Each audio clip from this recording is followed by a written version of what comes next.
I want to see somebody try and imitate Michael Jackson in the moonwalk. They want to do away with cows. They want to do away with gas. They want to do away with Cal gas. You can see where the Green New Deal ends up. It ends up in Venezuela. What we see in Venezuela is the worst humanitarian crisis in Latin America's recent history. Walls end lives. The jury found that Guzman led the Sinaloa cartel, one of the largest and most dangerous drug cartels in the world. Mr. McCabe was hell-bent on stopping Donald Trump. My fear response turned into more of a fight response. How do you not believe that? It's the truth. No one got everything they wanted in this bill, but sign it and don't cause a shutdown. That was not a question. Thank you for your participation. We don't tell our adversaries what we're going to do. I'm going to be signing a national emergency. It does raise the question who the Bolshevik is here. Why you, Mr. Wells? Well, I've got a boy's regular haircut to start with. This is the only time in our entire lives in public service that we were in the same room with John Dingell and got the last word. All we need is love and chocolate, right?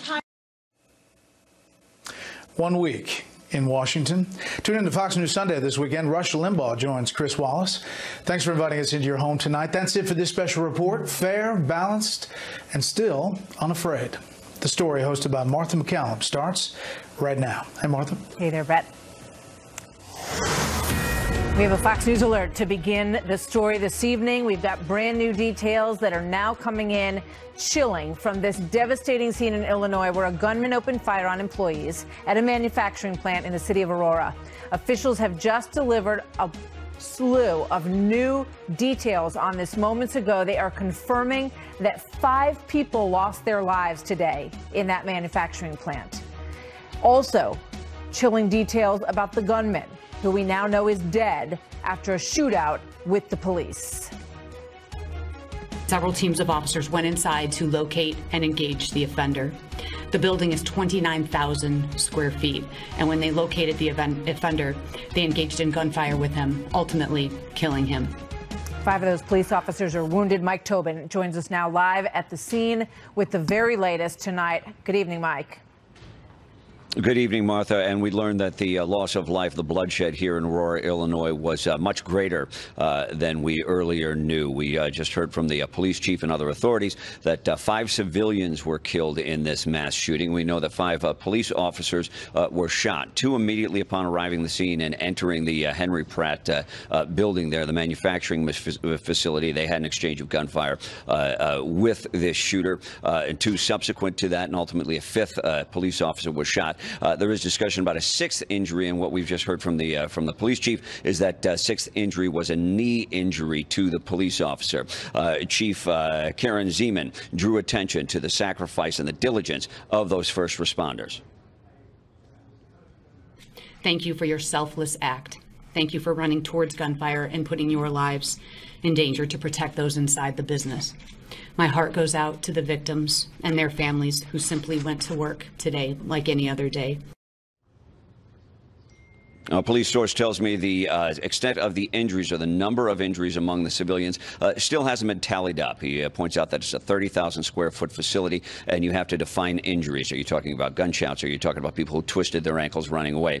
They're going to have an update later on in the evening, and we expect to get more details about the civilian injuries. We do know the identity of the gunman. Now he is identified as 45-year-old Gary Martin, who worked at the plant. The Sun-Times is reporting that he was recently laid off, and according to his mother, he was extremely stressed out. We know now that Gary Martin, 45 years old, was killed in an exchange of gunfire with police. Martha? Mike, thank you very much. Mike Tobin, live on the scene tonight in Aurora, Illinois. Joining me now, Joe Cardinale, retired NYPD lieutenant and former NYPD commander. Sir, thank you very much for being here tonight. When you hear what Ms. Zeman described as the SWAT team essentially running into this enormous warehouse and gunfire coming at them from what must have seemed at that point like many directions. It's just what the police do all the time. They're trained for this. They have special situations where they go in. The whole thing is to isolate and contain. And when you're running into this and you have civilians involved, you're trying to minimize any further injuries or loss of life. The fact that they contained them into an area, I'm sure they got them back to an area where they thought they could possibly either take him alive, or it ultimately ended with him getting killed. But they did an excellent job with this, and for the families of the victims, it's just a sad, sad day. But once again, law enforcement shines in these moments, and this is how they handle it under the greatest stress you can imagine. Just watching this afternoon as all of this was unfolding live, just an enormous law enforcement presence that poured into that entire area. And, just watching them as they moved through these maneuvers, trying to get around that building, and that was an active shooting scene. They were on the scene in 4 minutes, I understand. Just an enormously quick and thorough response, correct? Correct. This is what law enforcement deals with today. Every time something like this happens nationwide, and actually, across the world, they have forums and they sit down and they say, how could we address this? And another police department will say, how would we have handled this? And honestly, they handled this as anybody could expect, with the greatest results. But this is a sad thing that every time something like this happens, it actually becomes a learning experience for the next time. And I think this paid off because it minimized the extent of additional lives lost and people injured. 5 people lost their lives in that warehouse today. And as she said, they just went to work. They were just showing up at work on a normal day. And this obviously, from the reports that we're getting, was a disgruntled former employee of this warehouse. When they entered the scene, what's the protocol? What goes through your training as you enter when it's so large and you really don't know which way to go? Well, that's the whole thing. The cops run towards the shots. If there's shots being fired at that time, I don't know if he was still firing or he finished doing what he had to do, and they had to find him in the warehouse. Naturally, somebody will give them a brief rundown of what the warehouse looks like, which way he went, and the whole thing is, while they're containing that scene, they're getting everybody out, protecting everybody, but they're moving right to him. They're going right to the source of the danger, and like I said, it's to isolate and contain and minimize any further loss of life or any injuries. And it's a sad day when 5 people go to work and they lose their lives, and police officers get injured doing this, but their training tells them that that's the instinct. There's no hesitation here. They run right into danger. They run right into the line of fire to protect everybody else. And God bless them and everybody else across the nation that does this every day. Absolutely. Every day. Great point. They ran towards the fire while everybody else was trying to get away, and no doubt saved lives there today as well. And we think of their families tonight, and we hope that their injuries are recoverable and that they will all do well. And our heart goes out again to the families who lost their loved ones tonight. Joe, thank you very much. Good to see you, Mr. Cardinal. Thank you. Thank you, Mark. Also breaking tonight, this bizarre story. Police in Chicago have arrested tonight 2 potential suspects in the case of Empire actor Jussie Smollett's reported MAGA country attack. That's what he said was yelled at him when he was attacked. The pair arrested are 2 brothers who are from Nigeria who reportedly have a connection with the actor's TV show. Howie Kurtz coming up next. The police have gone through a lot of video, and they were able to capture an image of 2 people of interest. Have you seen that image, and do you believe that they could possibly be the attackers? I do. What is it about their size, or why do you feel that they could possibly be? Because I was there. And there is no doubt in your mind what motivated this attack? I could only go off of their words. I mean, who says empire, this MAGA country, ties a noose around your neck and pours bleach on you? And this is just a friendly fight? That is actor Jussie Smollett describing an alleged attack in great detail earlier this week. Now this incident, as you have heard over the course of the last couple of days, is facing some serious scrutiny about whether or not the whole thing may have been staged. Tonight, Chicago police confirming the arrest of 2 brothers who are potential suspects, and they have probable cause to believe that a crime was committed. But here's where things get interesting. These brothers, who are from Nigeria and who were on their way trying to leave Chicago O'Hare Airport when they were arrested, are also believed to have worked as extras on Smollett's TV show, Empire. In fact, several scripts for the show were also seized from their home, along with these items on this list of evidence. You see bleach, which he describes as being used in the attack against him, black face masks, and a red hat. Here now, Howie Kurtz, host of Media Buzz. Howie, good to see you tonight. Obviously, this has been, a curious case for a number of reasons from the beginning. When the police arrived at his apartment, his home, they said that he was sitting there with the rope still around his neck, that it wasn't tied in a noose. There were just a number of things that sort of didn't add up, that caused people to be cautious. How do you think this story has been covered? Well, with restraint, and I think that's appropriate, because I, like a lot of people, thought there's a lot here that just doesn't smell right, but I didn't feel comfortable talking about it or writing about it because there's so much we didn't know. Now that we have the police arresting these suspects, but it's not clear, were they arrested because they were part of a conspiracy with Jussie Smollett, or were they arrested for assaulting Jussie Smollett? They haven't actually been charged yet, and there were unconfirmed reports that the police are now kind of knocking down yesterday, saying this was all an orchestrated hoax.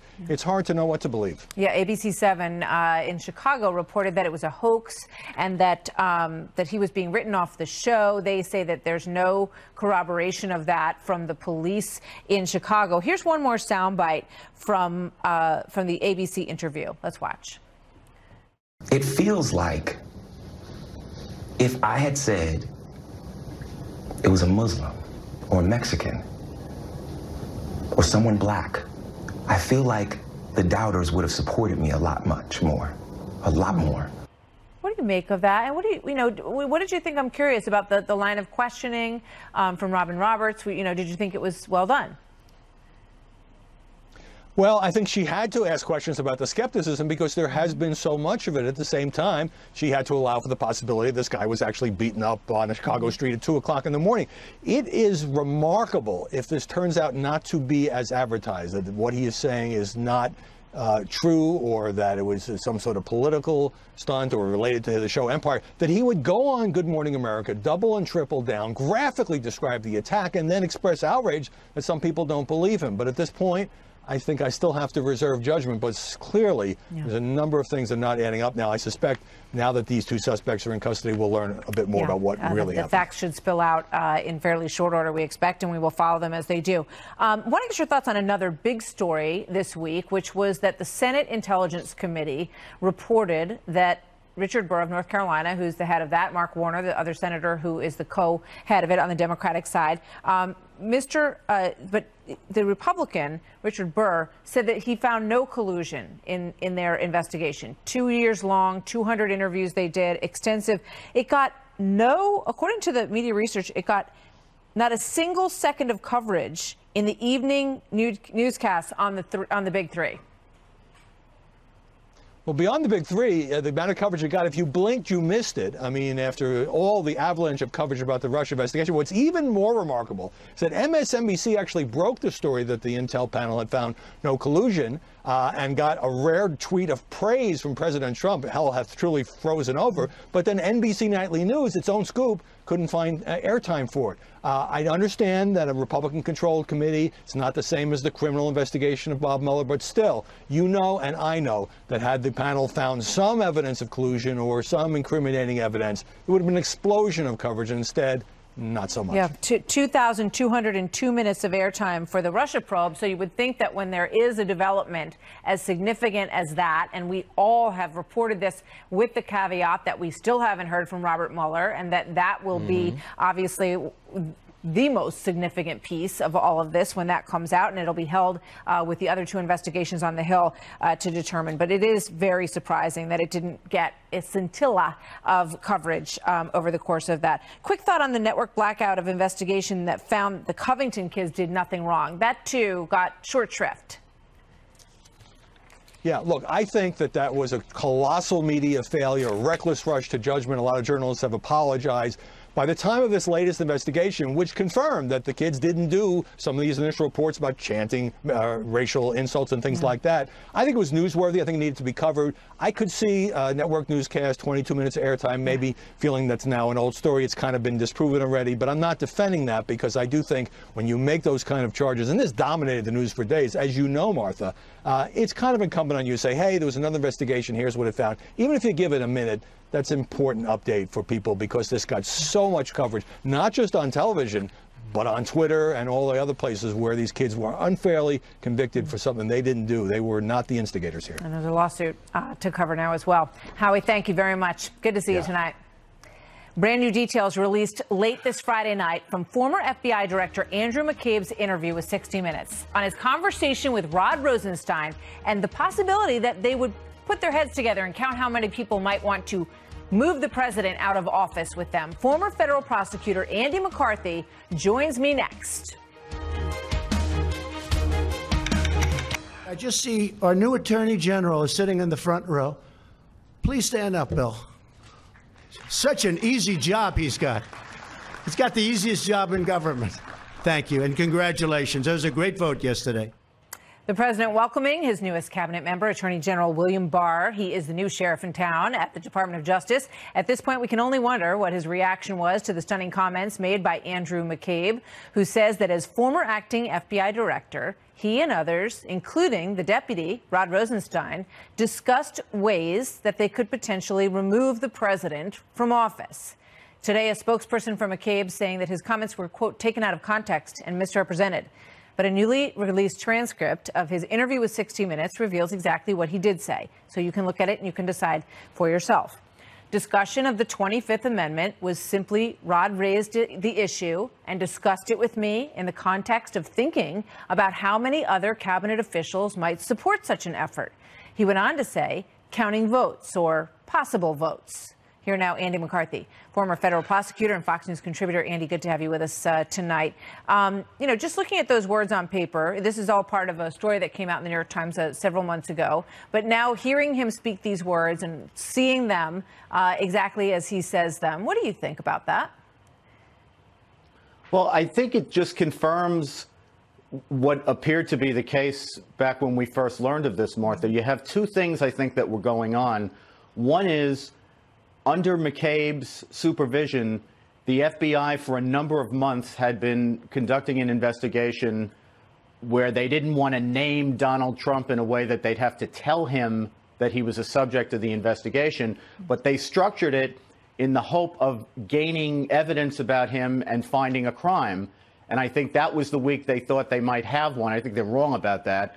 When he fired Comey, they thought that that might get them over the hump on the obstruction part of the investigation. But what do you think about them, you know, just being there talking about the potential of removing the president from the Department of Justice and getting together with, you know, counting heads and figuring out how many cabinet members might also be on our side that, you know, to try to make this happen? Right. Well, but think, Martha, they're already trying to make a felony case on him, right? So it's not that big of a leap to think that they'd want to get him out. That's why they wanted to make the case on him.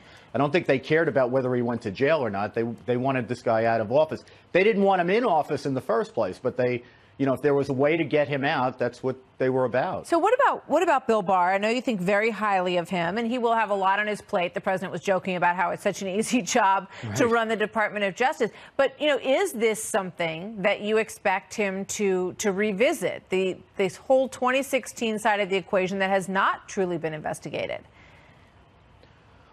Well, I'm hoping that it is under investigation and that one of the first things he'll do is try to get his arms around what's been done up until now.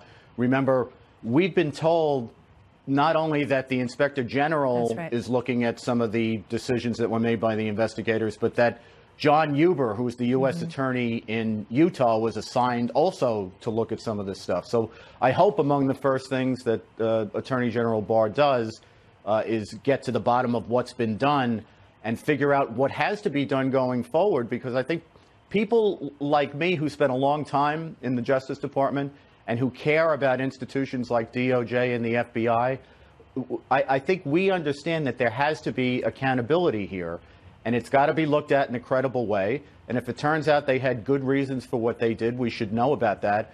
But if they didn't, there needs to be accountability for that, too. What are your thoughts on Rod Rosenstein? Because, you know, he has a very twisty path through this whole story and somehow basically managed to, you know, he was going to be fired about 5 times. You know, those were the leaks that were coming out.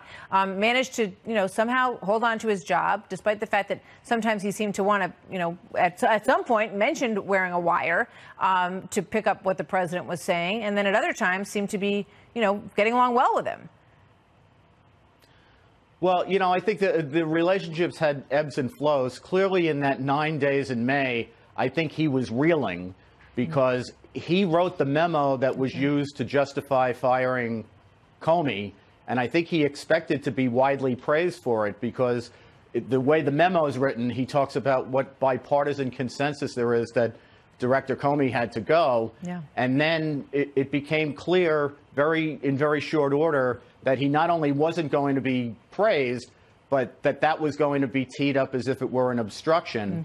And he suddenly needed to, I think, show to all the people who previously thought well of him that he was still on the team. So the way he did that was to speculate about the 25th Amendment, to talk about possibly gaining evidence against the president by recording him, and ultimately deciding to kick it to a special counsel. I just have about 15 seconds, but your thoughts on the recommendation for a 19 to 24-year prison sentence in the East District of Virginia case against Paul Manafort?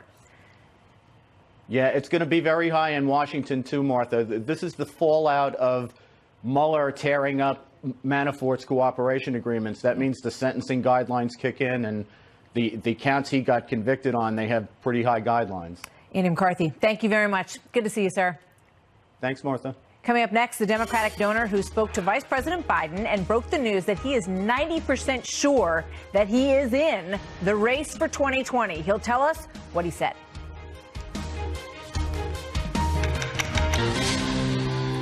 She may be the darling of many progressive Democrats, but freshman Congresswoman Alexandria Ocasio-Cortez is taking enormous criticism from some in her own party and her own state for her role in Amazon's decision to cancel plans for a huge investment in New York.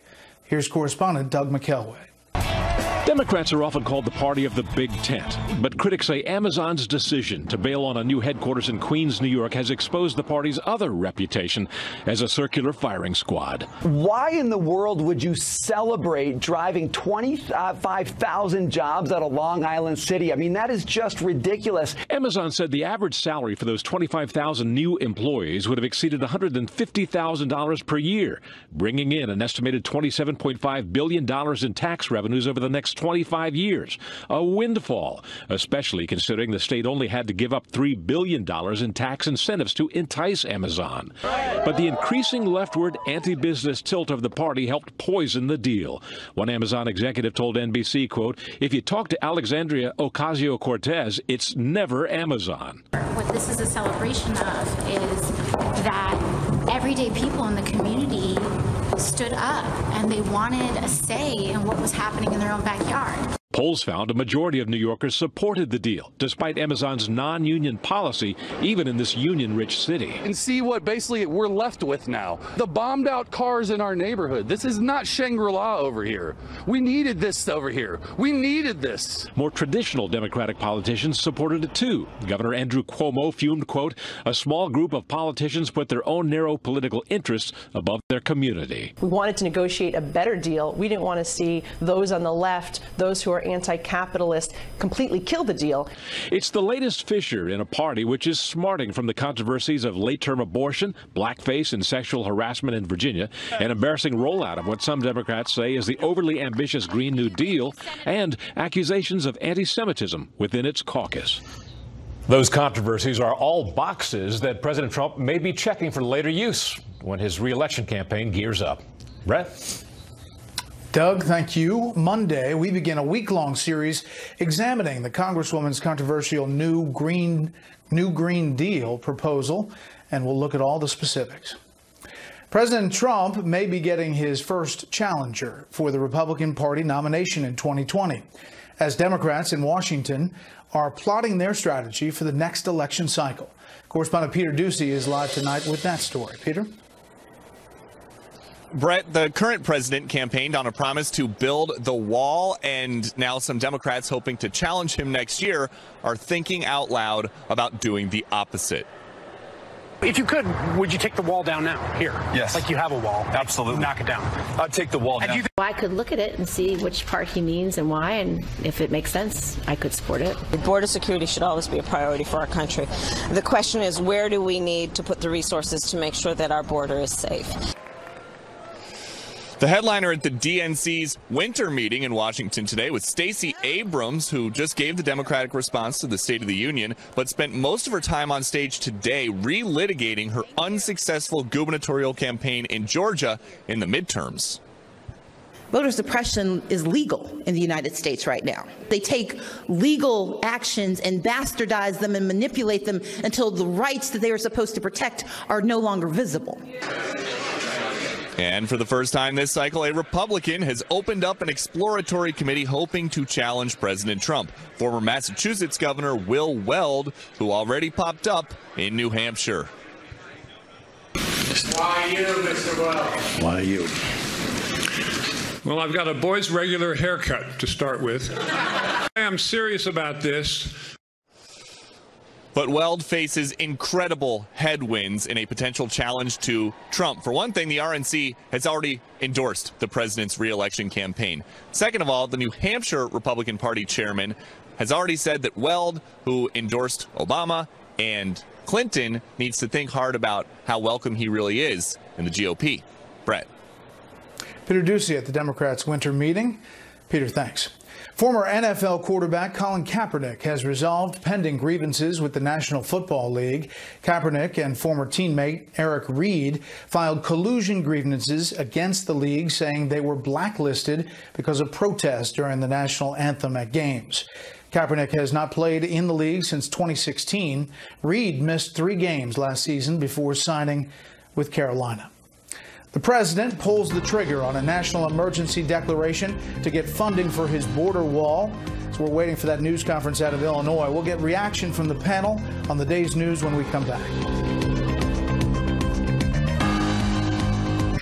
This is a Fox News alert. We are getting ready to hear from authorities in Aurora, Illinois, and that shooting today. President Trump just tweeted about the shooting in Aurora, in which at least 1 person has been killed, 4 police officers wounded. He says, quote, "Great job by law enforcement in Aurora, Illinois. Heartfelt condolences to all of the victims and their families. America is with you."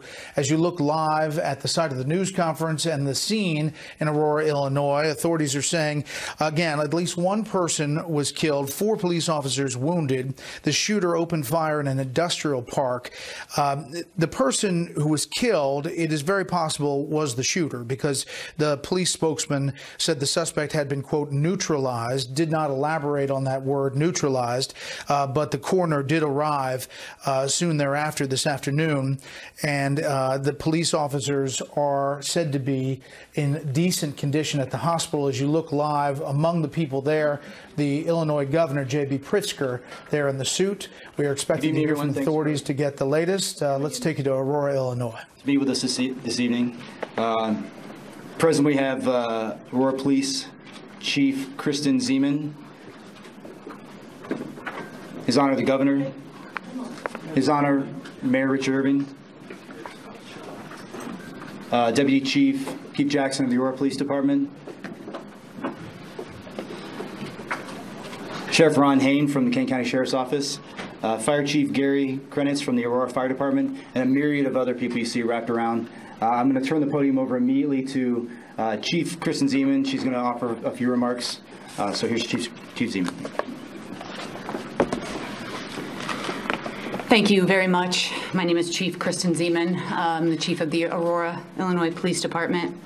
At approximately 1:24 today, the Aurora Police Department received multiple calls for an active shooter at 641 Archer Avenue, a manufacturing warehouse. At 1:28, officers arrived and were fired upon immediately. 2 of the initial 4 officers entering the building were shot. Additional officers began to arrive and were also fired upon. A total of 5 officers were struck by gunfire. The other officers on the scene located gunshot victims inside the building. At this time, we have confirmed that 5 victims are deceased. the Aurora Fire Department arrived on scene to stage with medics. A regional law enforcement response was coordinated to include Rescue Task Force, and several teams of officers went inside to locate and engage the offender. The building is 29,000 square feet, and when they located the offender, they engaged in gunfire with him, ultimately killing him. The shooter is identified as Gary Martin. He is a 45-year-old man, and we believe he was an employee of the company. At this time, we aren't sure of the motive of this act of violence. We do not have the identities of the deceased, but we would like family members to know that unification for the victims and witnesses that were in the building will be at Aurora University Public Safety Building located at 1408 South Lawn. All 5 police officers were transported to local hospitals, and from there, 2 were airlifted to Chicago area trauma centers. A 6th officer is being treated for a knee injury. I want to take this opportunity to send positive energy to those officers who are being treated, and to the officers and medics who showed up from all over the state to render aid. This message is for them. Thank you for your selfless act. Thank you for running towards gunfire and putting your lives in danger to protect those inside the business. My heart goes out to the victims and their families who simply went to work today like any other day. We offer our sincere condolences, and as the facts of this tragedy unfold, we will provide information and attempt to make sense of it. I'd like to introduce now our mayor, Richard C. Irvin, to say a few words.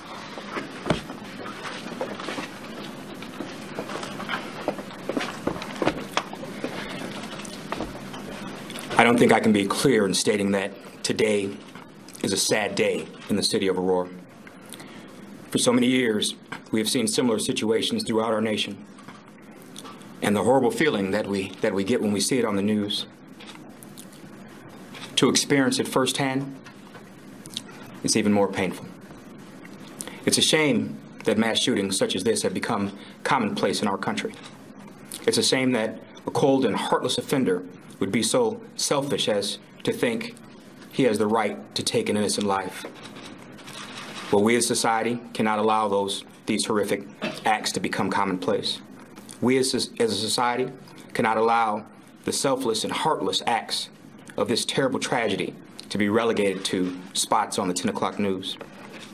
We must never forget those innocent people who were senselessly gunned down, the mothers and fathers, sons and daughters. We must never forget those police officers that rose to the call of duty and put themselves in harm's way to protect the innocent, who are also mothers and fathers, sons and daughters. Our hearts go out to the victims in this horrific tragedy. Our prayers to their families during what I'm sure will be a long and painful healing process. But we will heal. We will come together as one community and stand by those in pain from today's great loss. We will stand together with those officers shot in the line of duty.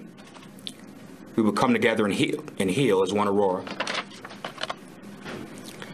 Let me commend our heroic first responders, the Aurora Police Department, the Aurora Fire Department, our 911 operators, Kane County Sheriff's Office, and all the FBI, and all the responding public safety teams throughout mutual aid, and who have come from near and far to assist today. They all put their lives on the line to secure the health and safety of others. We sincerely thank you. Thank you to every person who was directly involved in this incident. Your patience and professionalism during this entire process was commendable and allowed the responding officers to get the job done. We're here for you all as well. Thank you to the entire Aurora community for helping us to get the word out and provide accurate information throughout the community. Your support was invaluable and will continue to be from this point forward. Thank you to the people from throughout the nation who have offered assistance as well. We need your support and we need your prayers more than ever. On behalf of the entire city of Aurora, remember, we are one community and we will be stronger than ever past this. At this time, I will introduce our governor, J.B. Pritzker.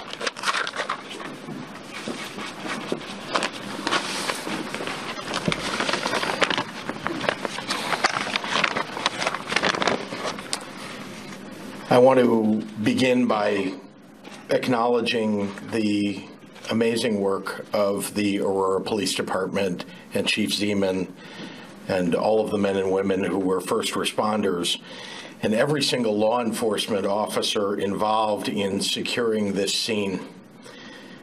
You rushed toward danger, and in doing that, you saved countless lives. And you represent the very best of what it means to protect our communities and to serve our communities. You have our deepest gratitude, and all the resources of the state that you need are at your disposal to continue your work into the evening and in the days ahead. I want to say a special thank you to the FBI, the ATF, Illinois State Police for offering backup, for being here to help the city of Aurora and the police department. There is no way to prepare for the pain of losing innocent people in the state that you were elected to lead, the state that you're elected to protect. There is no way to prepare. There are no words for the kind of evil that robs our neighbors of their hopes, their dreams, and their futures. There are no words to express our gratitude to the families of the officers who were injured in the line of duty as they responded within moments to the gravest kind of danger that they can face. Tomorrow, the families of the victims will be less than whole. They join a group that should not exist and yet continues to grow. This morning, I stood with 1,500 community members in Chicago who are fighting the epidemic of gun violence that continues to ravage so many communities. These are everyday citizens who have been called to action by the loss of a loved one, by witness of violence in their communities, or by the simple desire for change. To the families of the victims here in Aurora, there are no words that I can offer to lessen the pain. But know that our state grieves with you, that MK and I and our family grieves with you. May the memory of those that we lost today be a blessing. And more than that, may their memory fuel our work to bring peace to this state that we call home. And may God bless the brave law enforcement officers who continue to run toward danger. Thank you. And let me turn it over to Deputy Chief Rowley, or Officer Rowley. Thank you, Governor. Okay, so we will return at 9 p.m. this evening. We will have something with much more substance in terms of the progress of our investigation so far. I hope to have enough to give handouts for everyone and answer questions perhaps at that time, but we're not going to take any questions right now, but we will come back at 9 o'clock. Okay, thank you very much. You're looking live there in Aurora, Illinois. An update from authorities and the Illinois Governor, J.B. Pritzker. 5 people dead in this shooting today. 5 police officers shot, wounded, but they are recovering, said to be in stable condition. Should get updates on those conditions soon. The gunman was shot and killed in a gun battle with police officers. He's identified as 45-year-old Gary Martin. We don't have a